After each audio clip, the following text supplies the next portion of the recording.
Welcome back to the Donkey Vote podcast with Francis. Tobias. And George. These interviews will be focusing on the past careers of politicians before they entered parliament. With a strong intention to our audience that anything is achievable no matter what you studied in university or college. If you like this sort of content, please make sure you like, subscribe, comment, and share with your friends. Also, we are on YouTube and Spotify, so make sure you follow us on those platforms. Make sure to follow us on Instagram as well to keep updated with the latest episodes and reels that we release. Enjoy the interview.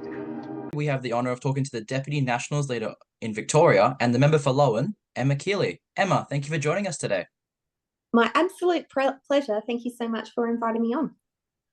Just for our audience out there who may not know an entire lot about you, could you give us a little brief description of yourself just before we get into the questions? Yeah, sure. So I am currently the member for Lowan, which is the largest electorate in the state. It is about 20% by landmass of the whole of the state of Victoria. And given that it's that size, it's because our people are very much spread apart. So we're the home to a number of large-scale national parks, like the Grampians National Park, the Little Desert National Park, but we also have a lot of broadacre cropping, and also a lot of stock running through this area as well. So I grew up in this local area. I grew up in a small country town called Edenhope in the far west of the state. And that's, I guess, where my roots are, is making sure that we get a fair deal for country people. And I've seen some of the challenges when we have decisions made in big buildings in Melbourne that people think is for the best outcome for our local people, but it's not always the outcomes that people think it will be. And so we really need to make sure we do have a strong voice in Parliament and all levels of leadership to show that, hey, this is what we need in country areas of the state. This is what we'd like you to deliver, and hopefully we get some funding that flows through so we can achieve that. Yeah, and I think in general, a lot of the time as well, a lot of, when we talk about the Labor Party who are in government right now, a lot of their MPs are very, very metropolitan based. So they might not have an exact great idea of what is really necessarily needed for the regions, especially your electorate of Lowan. Yeah, that's exactly right, Francis. We're in a position in Victoria where we have such a dense population and growing population in our metropolitan centres that we have more seats in metropolitan areas. In fact, you don't need to win a rural or regional seat in Victoria in order to form government. And so because of that, we see more and more policies which are only to benefit certain seats, and country people are sometimes left behind. And it's not a story about wanting to get more or that we should be treated specially because we live a long way from Melbourne, but it's consistently around wanting to get our fair share, because if you choose to live in country Victoria, then you shouldn't be unable to access good quality healthcare, good quality education, to be able to drive on good quality roads where you don't feel like your life's at risk bouncing through potholes or falling off the road off the crumbling edges, and that we can maybe catch a train into Melbourne or to Ballarat or one of those other centres, rather than just sort of waiting at the at the bus station for the bus that is often takes hours and hours and hours to go the same distance it would be to drive. And that's a really big issue in those regional areas, as you were saying, because, someone who needs cancer treatment maybe in Horsham or Edenhope would have to travel to Melbourne. And if they don't have, a suitable car, they're going to have to use public transport. And as you were telling us before, previously in the interview, there's no public transport. There's no trains out in Horsham in that area. Like, it's only overland, which is every 2 days a week. So it's quite it's quite amazing for someone from, metropolitan Melbourne to think that in certain areas of regional Victoria, like especially Horsham, which is a pretty big town, there's no real public transport that's there frequent to represent and to cater for the community. Well, that's exactly right. As I said, we're 20% of the state. We don't have a single train service at all in our part of the state, a state-funded train service. So, it's either catch the bus, and even for some communities, and there are, we've got some communities, we've got a higher age group. We've got people who are older, who've grown up in the area and can't drive that far. And we have pretty poor connections when it comes to getting from some of those other towns to regional centres like Horsham. So, even to get to a supermarket which might have more competitive pricing, those sort of things can make a big impact on cost of living, and it can be a lot more expensive to live in a rural community simply because you don't have the competition, you don't have the choice. There's no Uber, there's often no taxis, there's no connecting buses. It doesn't mean things fall over. What actually it probably means is that it's more connected community. You're more likely to ask a friend, ask a neighbour, ask someone from your local sporting club or school to get a lift somewhere, which is nice that that happens. And you rely less on government services. And honestly, that shouldn't really be the case, sadly. That should be the last straw. But in terms of, public transport and that sort of thing in regional areas, it's sad to see, but maybe with the state of this government, I don't see it improving probably in the next couple of years, probably even next decade, sadly. Well, it's a challenge at the moment, but it's not just impacting country areas. As you said, we were chatting before this. We went to record on the podcast, and there's areas in what I would say would be that urban. It's not even urban fringe anymore. They're getting into being sort of those middle suburbs in Melbourne, which only have access to V-line services that have very poor connections to highways. I mean, still a duplicated highway, two double lane highway past Ravenhall, and it's always queued up through there. There's no way to get north south through that area around the west of Melbourne. It's really been neglected for a long time. But we've had 21 of the past 25 years of Victorian government has been a Labor government, and I think that Victorians are now paying the price for that lack of foresight and lack of investment. And maybe we've got some Labor MPs who've been taking their seats for granted. And I think it's a time for local people to stand up, have a look at other candidates that are on the ballot paper, talk to them, tell them what you want, and particularly in those areas where we expect there might be a by-election looming pretty soon. And I'd be amazed if the Treasurer didn't step down and there wasn't a by-election in Werribee. And we also know that the Labor MP for Barwon South has been plagued with pretty controversial issues down in that area, and I'm hearing from locals they would like a change as well. So always local people should be involved in politics. They should be meeting with local parliamentarians, not just their lower house MPs, but the upper house MPs. Strongly does a fabulous job in the upper house for the Liberal Party in that western area of metropolitan Melbourne. And I think there's some really good opportunities for people at this point in time to have their say, make sure they're engaged, put forward what they want to see for their future, and make sure they're part of that process. Don't just assume that you should be neglected because it's not good enough, and it's time for change in those areas. Exactly. I couldn't agree with you more with that point there, Emma. So I think we might as well get straight into the questions. So our first question to you, Emma, is how was your high school and university life, and do you have any memorable moments? So I grew up in Edenhope. That's that town of about 1,000 people in far western Victoria. I've got a slightly rounded accent because it's so close to South Australia. I've got the rounded A's like a good South Australian. But it was a fabulous place to grow up. Growing up in a smaller rural community means you can't pick and choose who you hang out with. You can't just hang out with people who are like you, who are the same ethnicity as you, who have got the same social economic status, who go to the same church, barrack for the same football club, go to the same school. You're all in it together. And in many ways, I think that people who grow up in rural areas are very fortunate for that, where we are innately taught not to be discriminative in who we relate to and who we speak to and who we get along with. You see the best in all people. I'm sixth generation from that area. So the original Kealy forefathers set foot off the boat from Ireland back in the 1700s down at Portland, and they went straight up to the Axley area, which is just up from Edenhope, which is they were looking for a better life and sort of looking at those agricultural opportunities through the area. And that's where all the Keelys come from. There's not many of us because we didn't breed very well, but all of them came out of that area. So I'm probably related to anyone that you do know who has a Keely surname. My family still has property in that area. I grew up spending time on the family farm, in the shearing sheds, and learning what it means to be a producer in the state of producing food and producing fibre, and the challenges that go with it, but also some of the highlights and benefits as well. I was educated at Edenhope College, the public school in town, and was fortunate to receive a scholarship to go to Ballarat Grammar, to boarding school.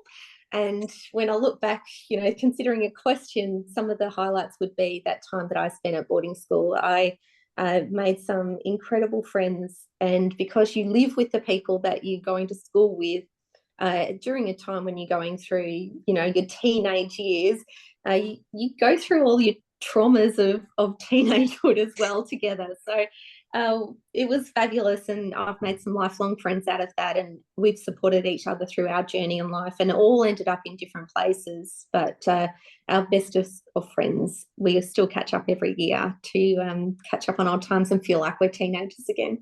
I had no idea, Francis, what I wanted to do when I finished school. It certainly on the list wasn't to be a politician. My first choice was to go to university and study biomedical science, which is what I ended up doing. My second choice was to study architecture, so something completely different. It's around creativity and design and using that sort of more artistic side of your brain. And my third choice was jazz, playing the saxophone, which I think would have been an absolute disaster. So thank goodness I was accepted into biomedical science at the University of South Australia. I went to uni in Adelaide, was at a residential college there, and it was very useful in terms of training my brain to be analytical and make evidence-based decisions. And in many ways, even though I don't utilise my qualification now, it trained my brain to make good decisions. And I think that even today, when I have issues come through the electorate office, or we have to make a lot of decisions on what our position might be, or how we can support our communities, to be able to put the emotions to one side and just make take a logical decision pathway, certainly can help. And particularly when you need to articulate, well, why are you doing this? Why are you going down that? If you can go back to evidence behind that, I think that it adds to your credibility in how you in your standing in the community, and that's very important to me. I love my time as a biomedical scientist. I did use my degree for a period of time. So I worked in Mount Gambier at the public laboratory, IMVS, there for a period of time at the hospital. And then I went up to Alice Springs. I spent a few years up there. Yeah, I was at Alice Springs Hospital. Ask me questions as you go, Francis. I feel like I'm just talking. So it's we're gonna let you talk. I've got some questions on that, but I'll just let you talk, Emma, and then we can ask those later on. And so it was really interesting being up in Alice. So the challenges up there probably haven't shifted a lot from what we see in the news at the moment. Unfortunately, that's a story that comes up every 5 to 10 years, where we see some of the critical issues that are happening particularly in the Aboriginal communities and Aboriginal people up there. But it's not just Aboriginal people. There is just a lot of issues that are very difficult to deal with from a health perspective and education perspective, and just in terms of lifting living standards for people who live a long, long way from some of the bigger cities. I guess from a lab perspective, it was fascinating because in that last week of uni, they throw everything at you to say, you're never going to see this, but we need to teach you to make sure you get your qualification. We can't get accreditation to do it if we don't teach you this. And then you go to Alice and you see all of that in the first week. And so it's quite confronting. You see some really heartbreaking critical issues of neglect. You see, I recall the first day I worked in microbiology, and I was looking at the growth on a agar plate of the vaginal swab of a 12-year-old girl. She was pregnant and she was full of gonorrhea. Now, you just sort of think at that point in time, wow, 12, pregnant, plus there's obviously been some level of, sexual abuse that's gone on, sexual assault. What's the future for that young girl? What's the future for her child? And I guess it's very shocking and confronting at that point in time. It's something that still sits with me now. But then 6 months later, you've seen that exact scenario in many other children, and you become not immune to it, but it's not as shocking as it was the first time. And that's the challenge that we have. It is a critical cycle, and we all know that nobody, no Australian should be living in that cycle, but it's very, very difficult cycle to break. And all credit to anybody who's involved in trying to break that, but it's not going to happen with one idea or one solution. It's going to take a long period of time, and supporting everybody to try and work their way through better outcomes and to build hope and aspirations in people who are stuck in that cycle. It was a lot of fun still in Alice Springs. There's some challenging. I could give you a whole show if you wanted to of all the things I saw in pathology at Alice Springs. How long were you in Alice Springs, Emma? I was there for about 2.5, 3 years. I think 3 years, I think it was. Okay. But they do say that if you see the Todd River flood more than 3 times, then you stay there forever. And I saw the Todd flood. It went past the Todd River Bridge, and then it kind of petered out in the bed of the river. And I thought, oh, that's very close to a third flood. I don't want to stay here forever. As much as I love it, I don't want to stay here forever. It's time to get out. And so I was very fortunate. For a time I got out of pathology. I ended up managing the patient services department at Alice Springs Hospital. So that's sort of the admin processing element of the hospitals around patient records, the admissions for the hospital. We ran the patient transport service as well to get people in and out of the Aboriginal communities into Alice for treatment, but then also Alice to Adelaide or Darwin for some of those more serious surgeries or other procedures. It was really interesting and challenging, and a good introduction to how the health system can work, but also some of those serious challenges that we have in delivering healthcare to some of the most rural and remote areas of Australia. From Alice, I was poached by Healthscope Pathology, which is now Australian Clinical Labs. They had aspirations to open a new pathology laboratory at Darwin Private Hospital, which they also owned. And so that was a great opportunity to start up a new lab. It's challenging. It's always hard to start a new business, but we did a large array of work to try and get business in the door. So we started to do vet pathology up there as well as human pathology, which was really interesting. And we also had the opportunity to go into some Aboriginal communities and do some women's clinics. So I recall really fondly going to Minardi community, which is near Daly Waters, which is sometimes seen on the news. Daly Waters, at that stage, I don't think it is now, but it was not an alcohol-free community, and so it was often on the news for all the wrong reasons. But Pepe was a dry community, so it was a completely different feel and vibe, and the women that we met were just lovely. So some wonderful opportunities there and wonderful people, and got to see just a different side, to talk to a 60-year-old woman, and we asked the standard set of questions of, do you drink, do you smoke? And, I remember distinctly, as I said, the 60-year-old lady getting so embarrassed and blushing profusely when she was asked about whether she drank alcohol. And Jodie, the clinic nurse, said, oh, come on, you don't drink, do you? She said, oh, no, I had one drink, though, when I was 18. And it's like she's carried this guilt with her for decades. And it is such a different way of looking at drinking alcohol than we see in our communities locally. It's amazing. But it was really useful. From Darwin, I was promoted down to regional lab manager for Healthscope, which was managing all the regional labs in Victoria and one in Tasmania, and also collection centres as well. And that's probably the tipping point, Francis, of me getting to kind of click in how important it was to have people in the decision-making room who understand the opportunities in country areas, but also who are able to clearly articulate why we should be investing in those areas and giving people a fair deal. So I was the only person from a country background who'd spent a lot of time working in rural and regional areas of Australia, and fortunately I was able to convince the other executives around the table that we should upgrade all the analyzers across the state. It was an investment worth hundreds of millions of dollars, but at the end of the day, it meant that if you got your blood tested in Mildura or Wangaratta or Warrnambool or Moe, that it would be of exactly the same quality of result as you would get if you had had your blood tested in the big lab in Clayton in Melbourne. That's great. That's really rewarding. It's what fills my cup, and it sort of kicked me along in my idea of maybe where I could be useful in the world. So I was in Melbourne for 3 years, wanted to start a family, put my hand up for a role at Hamilton Hospital, managing the business support and innovation department. That was very much around trying to streamline hospitals so it wasn't around individual silos of care, but more about the individual patient.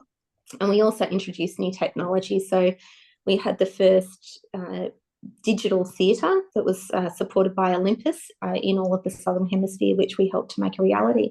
And then the job as CEO of Edenhope Hospital came up, the hospital I was born in 32 years earlier, and I was very fortunate to be appointed as CEO and make a difference in my local community that I still am highly connected to. Hmm. And actually, just to touch back on when you're talking about HealthScope, my mum actually works for HealthScope currently. There you She's go. There's she's a always a collector link. in Point Cook, so she's been working for them since I don't know actually like 2003, 2004, so a long time now, over Oh, we 20 years. probably crossed pathways at some point in time. I might have to catch up with you, Mum. We'll compare notes of all the different people we've worked with. Yeah, so she was based a lot in the western region. So she's worked Yeah, that's great. Point Cook, Sunshine, Nidri, Yarraville, Werribee, literally everywhere here. So yeah, And she's and that collectors are so important. They're the face of the business. You get, someone who's in a foul mood. No one likes getting their blood taken. So you get that's someone who's true. grumpy, puts people on edge. Whereas you have someone who's lovely and friendly and it doesn't hurt as much, and which it shouldn't anyway, but it makes for a more pleasurable experience. So thanks for your mum for doing a great job. Yeah, I'll tell her that. I'll tell her that I was talking to probably one of her bosses at one period of time. I didn't have the city ones. Someone else had that, but I was around a bit, so you never know. So how long were you actually working for HealthScope, Emma? Oh Um, gosh, I think I would have been there for 4 years. So I was in Darwin for a year and in Melbourne for about 3 years. okay. So in those early 2000s, I guess, or I think it was 2005 to 2008 or 9, okay. Yeah, we around might there. have crossed paths with my mum because I mean she's still working for them right now. She's currently at work actually, at the local She's got a HealthScope. needle hanging out of someone's Yeah, arm as we yeah. speak. As we speak, probably. Like in the area of Point Cook, she's very, very famous for being they call her the number one blood tester here because so my mum's Filipino, so So she funny. so she grew up in the Philippines and she was taking blood a lot in the hospitals there. And she used to tell Yeah, me a lot of stories about like the type of people that she took the blood of. So one time I think she was in a hospital there and she was just a new nurse at the time. So she comes up to one of the patients and for some reason she's trying because of course you're trying to get the blood to come through, looking for the vein, all that sort of thing. And she's trying to yeah, get the blood to come through, and this is like early in the morning, so she assumes like the patient's asleep. And she's trying to get the blood coming through, but nothing's coming through, and it was really hard. And she eventually got some, but she was thinking good to on her. herself, this is really strange. Why is the blood not coming through? And then a couple hours later, she was talking to the doctor about it, and the doctor said, "Oh, that patient died like a couple hours before." Oh No, no, and that's the doctor said to terrible. my mum, "You probably killed her. You probably killed him." No, she He said, didn't "My kill mum's her. taken That's the blood of a dead awful. person before. Like she got blood out of him. What? So I don't know how she did it. If she can get blood, that's yeah, okay. That's That incredible. That's only it's I have thought my story because you never know who you can take blood from. And I do enjoy taking blood, even though I was a scientist. And usually behind the scenes, I got into management because I like talking to people, which you can probably tell. And yeah. I remember I remember taking blood from a heroin addict in Oh, Alice. He wasn't using at the time, but his veins had all collapsed from drug use, injected, intravenous drug use over the years. And so I ended up being able to take his blood from a vein in his hand. And he's like, "You're the best blood taker ever. If I ever get back on heroin, I'm going to find you to find my veins." So I think that's a compliment, but I'm not really sure about that. I take it as a But he was compliment, alive. Emma. I take it as one because I think even my mum's told me like she takes the blood of a lot of drug addicts, that sort of thing. Yeah. Um, yeah, she's quite famous here though. It's like I'll I have to remember. meet your mum when I'm in Yeah, Point Cook. And next time I need to get my blood tested. I'm coming, mum. yeah. She works at My Health in Featherbrook. So She used to Stunning. work in Santry Lakes medical center, and literally she'd have all her local patients that would always go to her, and some of them are even like my schoolmates' parents, and they all know her. Like everyone in the whole suburb knows her. So it's quite I crazy love actually. that. And you know that she must be good at her job, because if people knew her and they knew she was your mum, but she was bad at what she did, you'd know about that as well. Yeah. And even in the shopping center, like I'm just with her helping her with the groceries, and some random person will come tap her on the shoulder. She's like, "Oh, and they ask her, "Oh, do you still work there? I need to go get my blood test." So, and then they That's just know me as the son of as her son. So, yeah, I whenever I love walk that. around, I'm kind of like famous because of her. I love that. That's very, Yeah. very sweet. I believe we did touch a little bit about your career in the health sector, Emma. So, our next question to you is, in addition to your roles in the healthcare sector, you were a very well-known community leader within the Edenhope community, serving on the college council, running a Relay Her Life program, and even helping out at the Lake Chalgrake Country Music Festival. How do these Like specific Charlie community Gra. Charlie Gras is the K Charlie Gra. silent? The K silent, yeah. Ah, okay. How did these specific community roles prepare you for your parliamentary career? I, and I don't think of that as being anything special at all, I'll be honest. I mean, It's just what it's you quite do in the special. country. Oh, everyone chips in though. I was asked to go on the college council. There some challenges on at the time there, so I was asked to help give my governance experience, which I was happy to chip in and do. And at the Lake Charlie Rise, a fabulous country music festival for any of your listeners who like a few tunes on a beautiful bank of a lake, Lake Charlie Rise. It's a great weekend as well. But you step up where you need it in the community, and if they need a helping pair of hands, then you just do it. Uh, Mm. and that's sort of how I found my job in healthcare around, particularly in a small rural health service. It wasn't necessarily being the CEO or, for it was one of the three big jobs, so to speak, in town. So the CEO of the hospital, the CEO of the council, and the principal of the P12 college are the three, highest paid positions probably, apart from the farmers around the place. And I I was really amazed when I was appointed to the role at 32. As I said, most of the staff I went to school with their mums. And I really thought going in, oh gosh, what's going to happen? How am I going to be treated? But um, I couldn't have been more wrong that it would be challenging because I was young. People actually embraced the idea that I was a community member. I'm somebody that they knew and trusted. And more to the point, I was someone that they had, because we are intrinsically linked in those communities, we all chip in to lend a hand and participate in the community, then everyone took their little piece of ownership of why I was in that role. So I remember Cecily, who's still very heavily involved in the hospital, she was convinced that the reason I became the CEO of the hospital was because she was my under 12 netball coach and had shown me good leadership skills on the netball court. I'm not sure if that's true, Cess, but I loved that I was so warmly embraced by the community. And it's very easy to run with that in your own local community. I'm sure you see that as well, Francis, that what you get put in is what you get back. And you really see that when you've got those tight-knit communities. And I love that. It's what fills my cup. Yeah. I think we'll move on to our next question. So this relates a little bit to about your political and health sector career. So Tobias.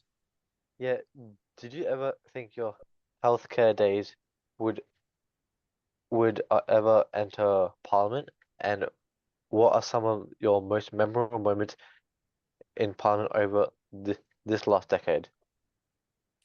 So, yeah, it's interesting because I mean, one of the reasons I put my hand up for politics, I wasn't a long-standing member of a political party. I didn't, join the Young Nats when I was still at university. I always had a keen eye for politics, but I I didn't always see that it would be a pathway for me. But when I was at St Mark's, the governor of South Australia at the time, I was invited to their head of the table for dinner that night, which was a regular thing. They rotated through, and the governor of South Australia was also at the table, and the South Australian elections were on.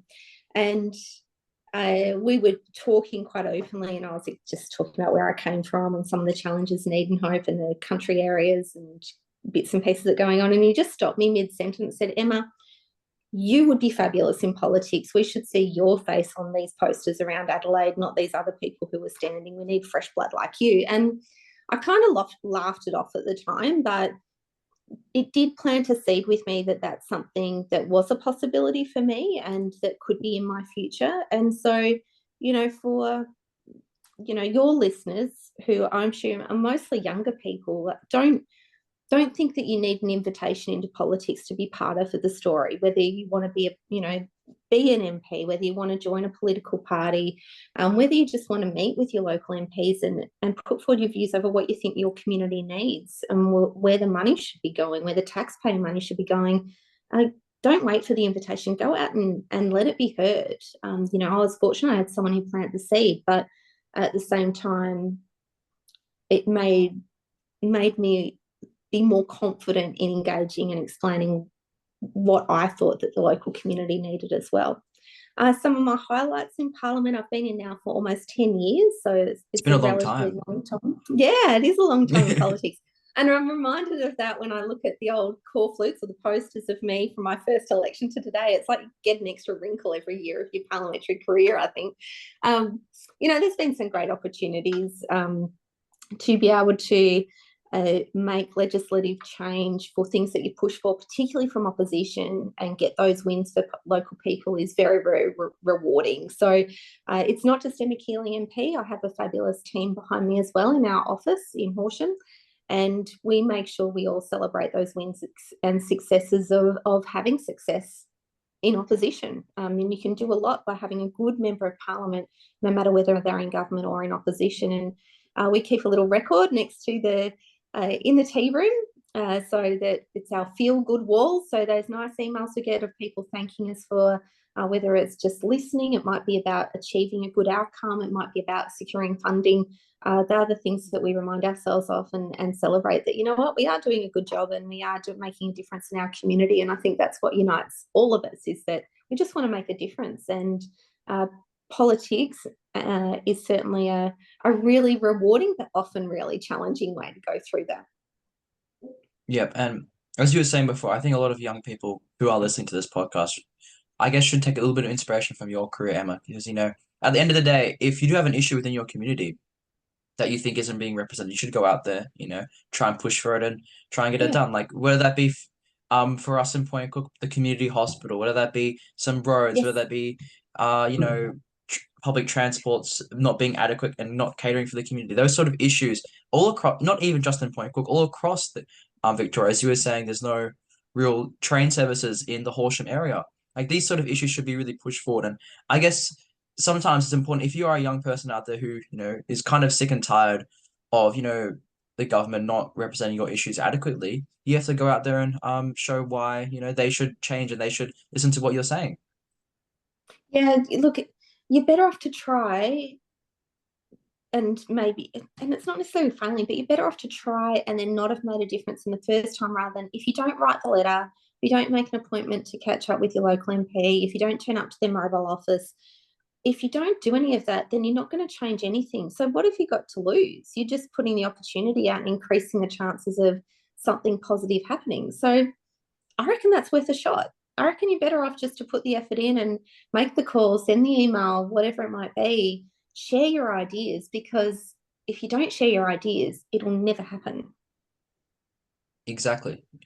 It always takes one person to put their foot forward and things can change. So it's all about putting your foot forward and actually doing something, because if you stand on the sidelines and just wait for someone to push that change and do it for you, it may not happen. So it's always taking initiative and putting yourself out there. Agree. And if you can put a personal story behind it, it leaves very little room for someone to say no. So if this, X would make a difference in my life because I'd save an hour each day in getting to a class, as we were talking about earlier, then that's something that's tangible. That's a benefit that you can tell the story and show how other people will benefit from it. And that's what politicians want to be able to do at the end of the day, is everyone wants to make a difference. Help them but to do that by making a difference in the way you want to see it happen. Exactly. Politicians at the end of the day, they can't. Sometimes I need more community action and initiative to push those sort of issues. As I've been seeing in my office in with Trung, a lot of the issues that we're pushing forward in Parliament are, stuff that the community sent to us via email, via contacting the office, that sort of thing. And I'm pretty sure it's similar to you as well, Emma. So I think it's really important that the community is engaged and really is pushing those sort of issues, not only to help us as representatives who work in the office and our MPs, but also to make the community a better place for all. Agree, absolutely agree. And we're all working towards the same point. It's just to make sure we're all pulling in the same direction. And the only way we can make sure we're pulling in the same direction is to talk to each other and share our ideas and share our issues and try to work together on solutions. Yeah. Our next question for you, Emma, is who was your political role model or idol? I know you did say at the start of the interview you didn't have one, but in the last 53 minutes, have you come up with anyone? I know, isn't that terrible? I was never one for idolizing people who I hadn't met yet. So I didn't have posters of like stars on my walls growing up. You didn't have I one of hadn't Peter met them. Walsh? So no, I didn't have one of Peter Walsh, but I do enormously respect Peter. The Nationals have done an exceptional job, particularly around recruiting women. The pathway into politics for women is very challenging. You have to be very much on show. There's a high risk of failure. You worry about what the impact of that failure might be on your future job prospects, on your kids potentially, on your standing in the community that you might be judged. And so it's not always ideal, but Peter has been so supportive of getting more women into Parliament, but also more women through our administrative structure of the state party. So, in terms of somebody who is well regarded and well respected, he's seen as perhaps one of the last statesmen of the Victorian Parliament. That he's been an amazing mentor to me to work alongside. He always provides very good advice, but he has been enormously supportive, not just of myself, Steph Ryan, who was deputy leader before I was, and as I said, the Nationals were the first party in Australia at a state or a federal level to have a female state director. We've always led the way, and while I know the Labor government like to claim that they're the only party for women, I really dispute that, and I think the Nats have done a good job about that because we have female leaders in our community. It's just what we're used to. They're in senior roles in healthcare, in education, in our councils. They're the people who are heading up our football and netball clubs and have for a long time. It's not unusual to see a woman's name in those senior roles. And so it's just a logical extension that you would see them as your local member of parliament as well. So, but having those guiding lights in there like Peter certainly is amazing. And I feel so fortunate to have worked so closely with him over the past 10 years.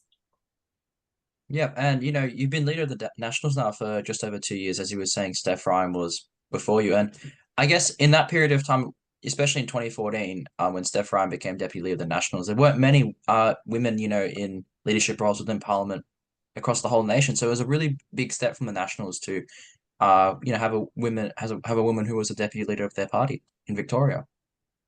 Yeah, and we've got great women still today. So we've got Exactly. 6 of our 11 members are women. I mean, and they're all from different backgrounds. From our interviews, so I've got a health background. We've got some that have been working in journalism. There is, former STEM teachers. We've got someone else who's come from the banking sector. We've got people from all different backgrounds, someone from the beauty industry and small business. And I think having a diversity of views, it assists, yes, a diversity of gender, but also diversity of background in terms of what made you be who you are and where you grew up, your culture, your heritage, your life experiences growing up. I mean, Trung being a refugee and his journey through the military and then into what he's doing now, he brings an amazing amount of experience and a different perspective. And it's that variety of perspectives that helped, I think, to get to a better position, a more well-rounded position of where we should stand at the end of the day. Exactly, because those sort of different perspectives and I guess, broad spread of ideas is really important in Parliament because if you have the same person from the same background, whether that be, law, you know, very much, in the union movement or something, it doesn't show a different perspective in society and doesn't represent, I guess, how Victoria is as a whole, because not every single person in Victoria comes from a law background and not every single person in Victoria is involved in the union. So having that sort of spread of ideas and that spread of representation across all different sectors is really, really important. Or even just having, look, I understand there's, lots of people around, but gee, we've got a lot of people who've never had a job outside of politics in government at this point in time, who've never understood what it's like to run a small business, who've never understood what it's like to, have to look for another job because your job's being made redundant or your business is closing or you're on a short-term government contract that's winding up at the end of the financial year because you didn't get funding for the next tranche. Like, there's some serious challenges that people go through when you're not just in those roles where you know that if you keep your political lines in order, you can always work somewhere in politics. So I like the diversity of views, but when we get one way or the other of, too many people who haven't got real life experience, it can lead to some fairly poorly informed decisions. And maybe this week's budget could be seen as a victim of that. Mm. It really could be. It really could be because, the cuts that were shown are, especially I think there was a lot of cuts towards, emergency services and that sort of thing, which is terrible towards, our society currently because, we're in a health crisis as as you would see because from your health background, Emma. And, those cuts towards the health sector are going to be going to disadvantage a lot of people in our society, especially those who really need that sort of healthcare. Yeah, exactly. And one of my shadow portfolios is mental health. And, to speak to leaders in the sector, particularly those with lived and living experience who have been told for the last 5 years, you're going to be at the heart of mental health reforms. We're putting all this money into it. It's our number one issue. We want to fix it. And then this year, we see $90 million cut from the mental health budget. All of the reforms are being pushed back to be implemented at a later date. We've still got those workforce issues that the Royal Commission warned about in 2019. And people with lived experience have had their recommendation that their agency, called our agency, that was supposed to be established, has been kicked down the road. It's very disappointing at a personal level for those people. And it can show that, a budget is a set of numbers, but it actually has a flow-on impact in the community, particularly when we know that mental health issues are still very, very high after the COVID lockdowns. We've got record numbers of people presenting to emergency departments with mental ill health and illness. We've got record numbers of people turning up in a day or two later who hadn't had that issue resolved, who are turning back up to our emergency departments. We still haven't got enough workers, and it's not a good position for anyone in. But I'd like to just say to your listeners that if you are having some challenges with your mental health, if you're feeling like you might be losing help, call up Lifeline.